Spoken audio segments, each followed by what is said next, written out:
Well, we're going to start with a finish up of the when I started on the replacing the fuel pump.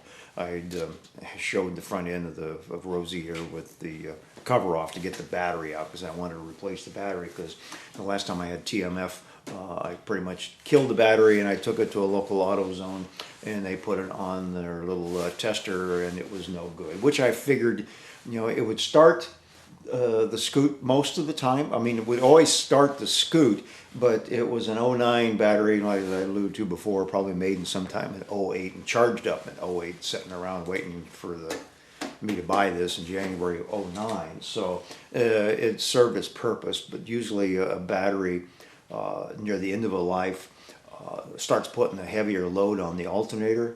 I found this out one time when I had my old Volkswagen bus and I wanted to put the battery on a charge, and because I run it down a little bit and it wouldn't charge. Even after the second day it hadn't brought up the charge, even though it would start the van, and I knew that was why I'd gone through an alternator I'd replaced. And so that's something that I want to do with this, is have the alternator working all the time trying to charge up a battery that won't take a full charge. So enough of that. Let's get on. I've got my new Yashuda.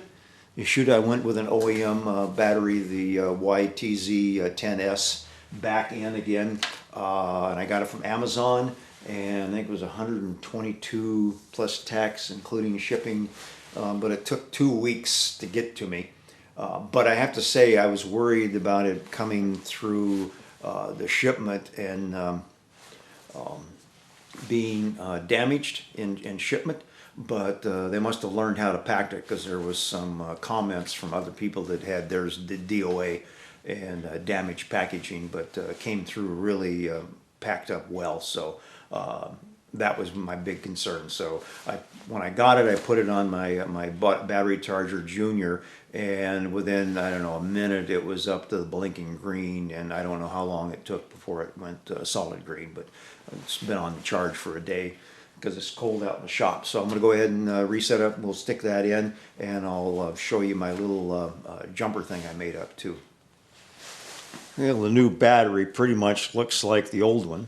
Plus on the back and negative on the front. So let me go ahead and stick this little guy in here. Who is in the way? Battery charger Junior is in the way. Okay.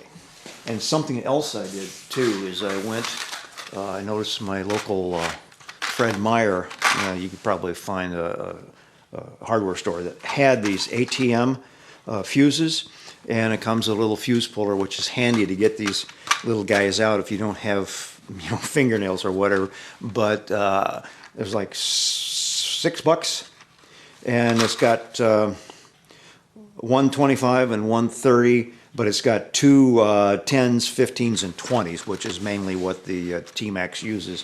And I believe the 30s, the 30 here is going to be the bigger size. So I should probably get a spare one of those to take along. So that'll go in the kit with the tools. And I've been riding without these things for a long time. So let me get top buttoned on and we'll go on. Let me get this guy torqued down here.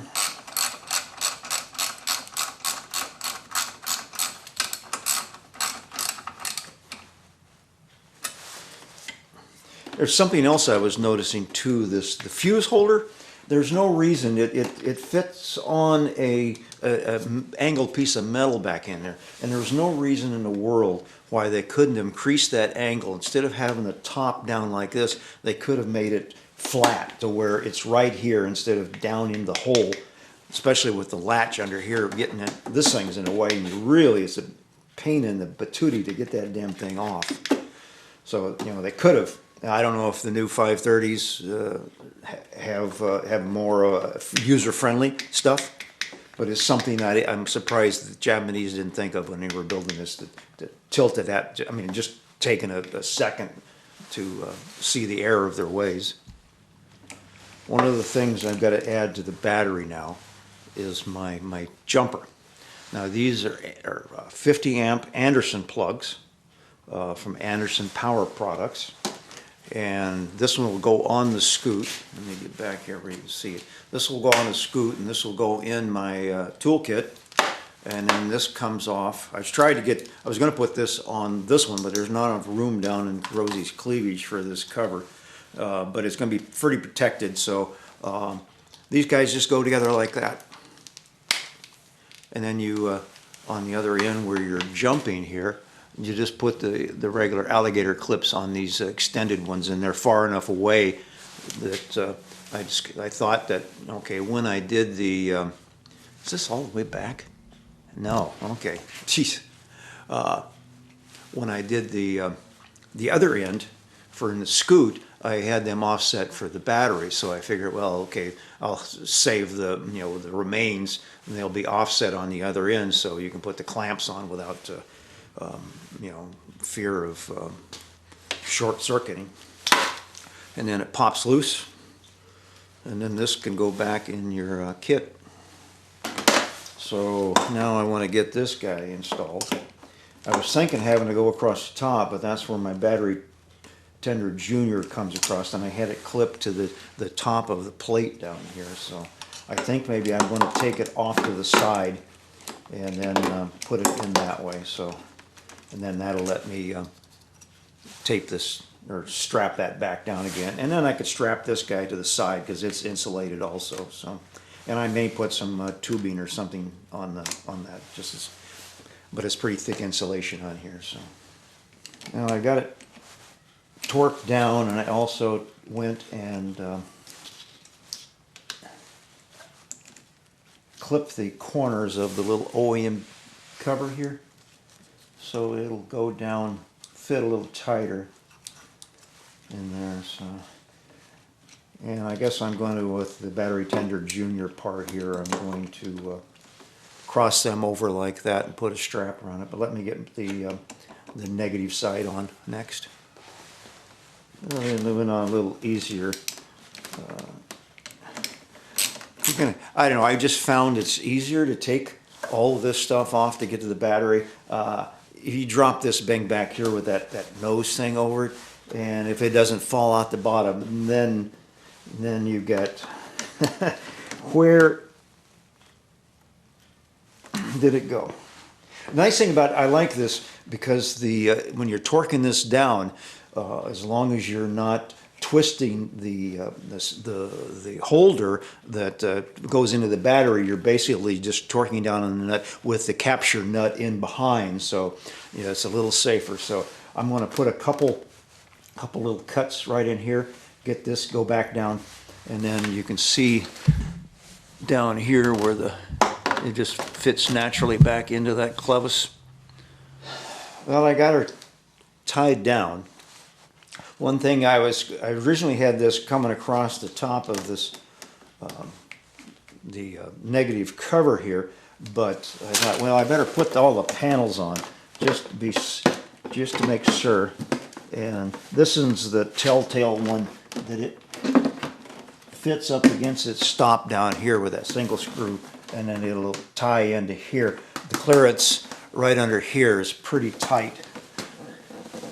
So, and then I added some that ribbing for insulation along here, just in case, a little wear. It's setting in there, and everything is so tight. It's not. I can't think of any reason why it's going to vibrate around.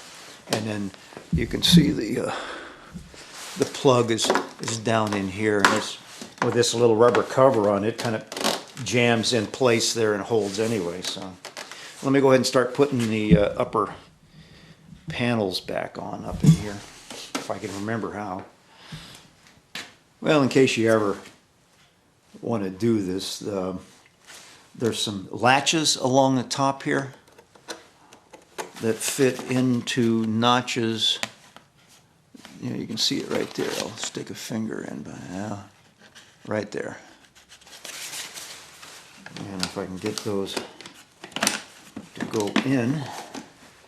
Well, not only are those little slots I was showing you, there was some little cup grooves that have to fit into a slot around here and hold them in place. So I've got the two pop pins that go down into the corners here.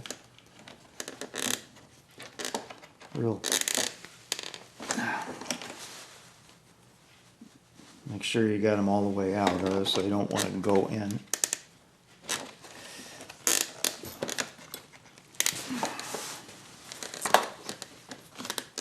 Ah, there they go. And they got some little hooks, pins on the outside, pins with a little hook on them that kind of pull it back and hold it in place. If you can get, there you go. Okay. Yeah, that's not right. I'm gonna take that one out and lift this up and pull it around. What a pain in the ass. Well, over here there was a little slot that the bottom had gotten pushed up in that the tang on this one wasn't fitting into, and I had to pull this front end out of that pin hole in order to get this thing to free up a little bit. So now I'm able to, I've got the bezel back in tightly all the way around. I can go ahead and put it back in its pinhole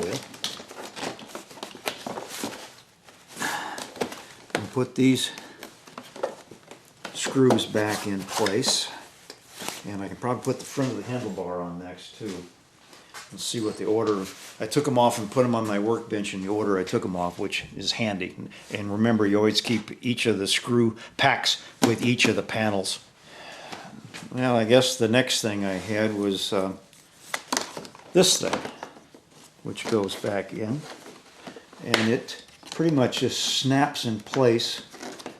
Around over here, it's got, I don't know if you can see that or not, it's got a hole, a tab that goes into this thing, and then there's screw holes that go on from the next part. So that is in. Okay, what's next? And looks like I can put the steering wheel cover goes on, and then the upper part on this on the outside. Let me get those pieces. You got the screws for this guy. And it took me a while to figure out how in the hell this comes off. The steering wheel cover. And it may take me a while to figure out how it gets back on again. Get my GPS holder out of the way. Okay, it goes inside there. Inside here. And it snaps down around. Okay, okay. Now I can go ahead and put the... It's got 3 screws, 2 on the front and then 1 underneath and back here that you wouldn't think was there. I was having a problem with these panels going together, and right down in here along this edge between the bottom of the dash and the or the bottom of the instrument cluster and the top of the dash there was some tits that were sticking out that have to go interlocked. There's one on the bottom that goes on the bottom, and the rest of them are on the top, and then the rest of them go on the bottom. And there's also different screws for this. This one takes the, on both sides, takes the hex screws to go in here. And then the other pair that goes up in here are the just regular Phillips head. Let me go get those.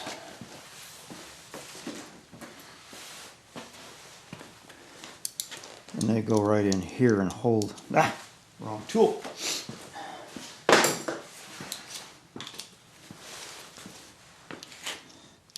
You'd think they would use one or the other.